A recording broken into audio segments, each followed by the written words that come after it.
Kemudian kemampuan yang perlu kemampuan akademis. Kalau di perusahaan itu sebenarnya tidak butuh orang yang pintar-pintar banget. Yang penting berpengalaman. Nah, itu kuncinya. Nah, pengalaman itu gimana? Kalau kamu belum pernah sama sekali bekerja, ya setidaknya pengalaman berorganisasi itu bisa dijadikan modal untuk menjual diri dalam konotasi positif bahwa saya tuh punya kemampuan mengorganisir. Karena bekerja di perusahaan itu kan bekerja dalam sebuah lingkup organisasi. Di sana ada pembagian staf, ada supervisor, ada manajer, ada direktur, komisaris dan lain sebagainya. Maka kemudian setidaknya kalau belum pernah punya pengalaman kerja berorganisasi pun juga bisa dijadikan sebagai modal untuk melamar kerja. Tapi jangan sampai juga bahwa berorganisasi itu mengalahkan kuliahnya. Nah, itu catatan dari saya. Jadi meskipun menjadi aktivis pun saya tetap berpatokan pada tujuan HMI. Terbitnya jurusan akademik. Berarti kamu harus jadi akademisi dulu sebelum menjadi aktivis. Nah, itu yang kadang-kadang anak-anak sering melupakan gitu. Jadi zaman saya kuliah dulu pun juga saya rajin kuliah, tidak pernah saya ceritanya sering bolos-bolos, tidak pernah. Kecuali hal yang sangat mendesak. Seperti itu. Makanya saya berharap bahwa semua kader HMI yang ada di sini bisa lulus tepat waktu, tidak perlu nunggu 14 semester. Karena menjadi sarjana itu tidak hanya memenuhi kebutuhan kalian untuk bisa mendapatkan atau bisa mencapai tingkat kesejahteraan kehidupan yang lebih layak. Karena kerjanya melamar kerja menggunakan sarjana S1 ijazah S1 kan gajinya lebih tinggi daripada menggunakan ijazah SMA. Tapi tidak hanya itu saja. Menjadi sarjana itu juga berkaitan dengan pengabdian kalian kepada orang tua kan gitu. Orang tua kan pasti akan merasa bangga kalau anaknya menjadi sarjana. Buktinya apa? Kalau kalian lihat wisuda di IAIN itu kan biasanya yang diundang dan boleh masuk hanya maksimal 2 orang. Tapi kenyataannya biasanya yang datang bisa 1 elop, 1 mobil, bahkan 1 bus. Nah, itu membuktikan bahwasanya orang tua pun bangga ketika anaknya jadi sarjana. Apa yang bisa diberikan kepada anak? Apakah cukup misalkan hanya ngasih uang kepada orang tua sebagai bentuk balas budi? Kan tidak cukup. Makanya kemudian balas budi yang paling memungkinkan ketika kalian masih berstatus mahasiswa itu adalah cepat-cepat wisuda biar mendapatkan gelar sarjana. Setidaknya orang tua akan bangga meskipun setelah jadi sarjana belum tentu kapan dapat pekerjaan. Jadi saya berharap bahwa kalian bisa lulus tepat waktu. Syukur-syukur orang tua lengkap bisa mendampingi. Jadi setidaknya itu bisa menyenangkan atau membahagiakan orang tua. Tapi kalaupun orang tua nggak lengkap hadir ya, misalnya sudah meninggal ya setidaknya setelah wisuda datang ke makamnya ya menunjukkan bahwa kalian sudah berhasil menempuh sarjana. Itu sudah cukup sekali. Syukur-syukur sudah setelah wisuda kemudian cepat-cepat menikah, misalnya sudah ada bekerja dulu bagi yang laki-laki. Tapi kalau perempuan sudah ada calon dan sudah bekerja, ya sudah silakan menikah. Jadi orang tua itu kan bangganya di situ.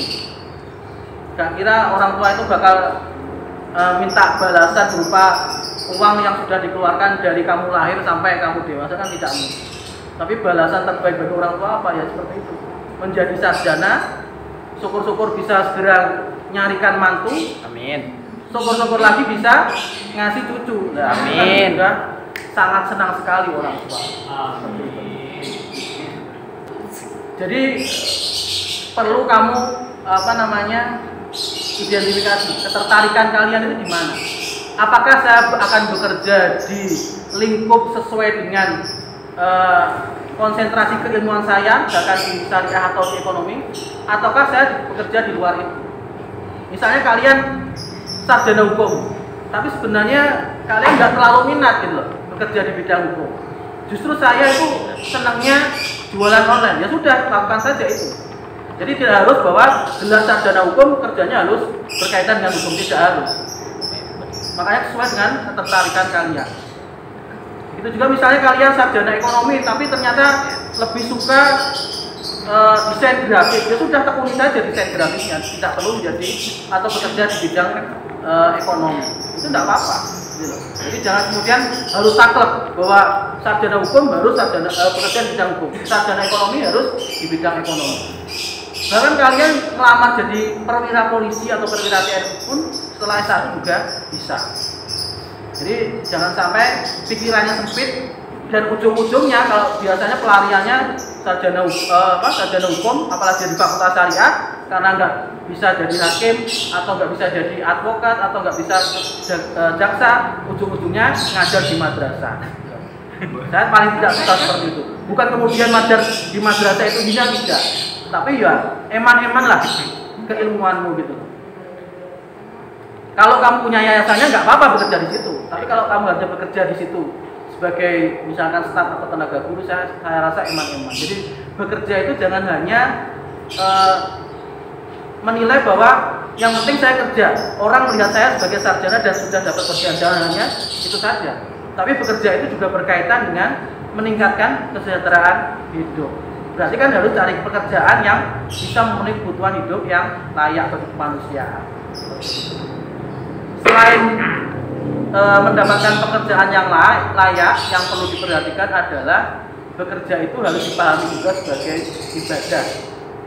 Biar dalam mencari pekerjaan tidak menghalalkan segala cara. Karena zaman sekarang itu karena lowongan pekerjaan semakin sulit, kadang-kadang juga orang menghalalkan segala cara. Caranya gimana? Ya biasanya nyuap seperti itu. Kerja itu memang untuk saat ini ya kompetensi diri itu atau kemampuan diri itu memang penting. Tapi jangan melupakan bahwasanya di alam yang saat ini terjadi gitu, bahwa koneksi itu juga diperlukan. Tapi yang perlu digarisbawahi jangan sampai dengan koneksi kamu juga justru itu digunakan untuk menghabisi orang. Harusnya ada orang lain yang lebih layak, tapi karena kamu punya koneksi, nah itu jadi perlu diperhatikan bahwa bekerja sebagai beribadah itu tujuannya juga untuk mencari keberkahan. Buat apa misalnya kita dapat pekerjaan yang layak dengan gaji gede tapi tidak berkah. Makanan yang kita makan itu pasti tidak ada barokahnya, keberkahannya. Dan sesuatu yang tidak berkah itu pasti akan menimbulkan keburukan bagi diri kita nanti. Entah mungkin anaknya nakal atau mungkin kondisi rumah tangganya berantakan dan lain sebagainya. Makanya itu perlu diperhatikan. Jadi bekerja itu jangan hanya meningkatkan kesejahteraan hidup, tapi juga harus dimaknai ibadah. Biar apa? Dalam mencari kerja juga harus hati-hati. Jangan asal asal dapat dengan menghalalkan segala cara. Itu yang dilarang oleh agama. Jadi saya ulangi lagi bahwa tidak cukup kemampuan akademis itu harus IPK 4,00, tapi juga perlu koneksi, perlu berorganisasi, karena itu modal. Termasuk juga kemampuan tambahan. Jangan sampai Anda sebagai sarjana hukum fokusnya hanya di hukum, atau misalnya sarjana ekonomi fokusnya di ekonomi, tapi tidak punya kemampuan tambahan. Di perusahaan pun butuh orang yang punya kemampuan tambahan. Misalnya kalian menguasai Microsoft Word, kemudian PowerPoint, Excel, itu 3 kompetensi dasar yang harus dikuasai ketika pengen bekerja di perusahaan. Jadi kalau misalnya belum bisa Excel, ya sudah sekarang mulai belajar Excel. Kan Excel itu kan ada rumus-rumusnya itu. Saya sendiri sampai hari ini juga masih setengah-setengah belajar Excel itu. Jadi saya harap itu syukur-syukur punya sertifikat komputer. Itu penting. Kemudian kemampuan yang lainnya adalah kemampuan bahasa Arab atau misalnya bahasa Inggris. Itu juga menjadi nilai plus bagi kalian ketika melamar pekerjaan. Dimanapun, baik di perusahaan, kemudian misalnya di kampus ataupun di tempat yang lainnya, kemampuan bahasa itu penting.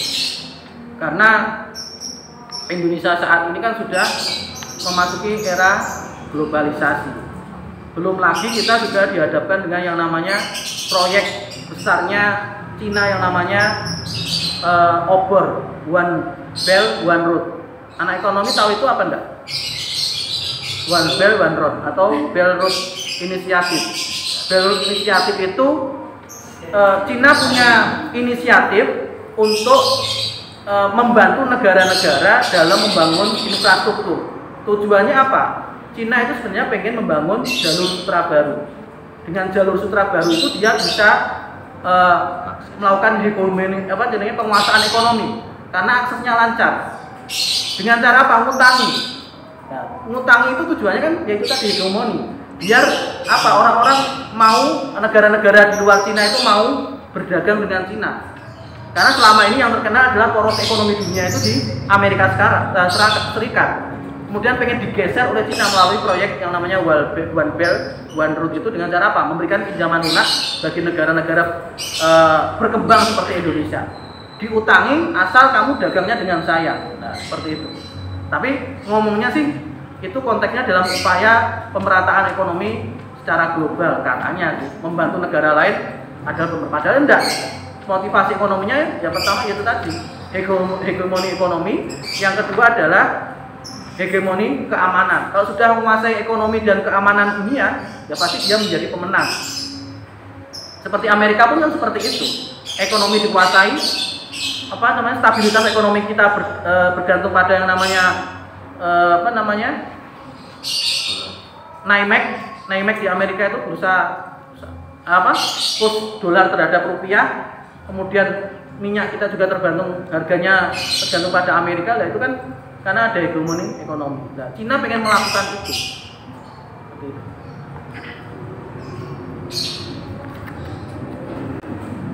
Terus selain kemampuan komputer, ada kemampuan tambahan, kemampuan komputer, kemampuan bahasa, ada kemampuan tambahan lainnya.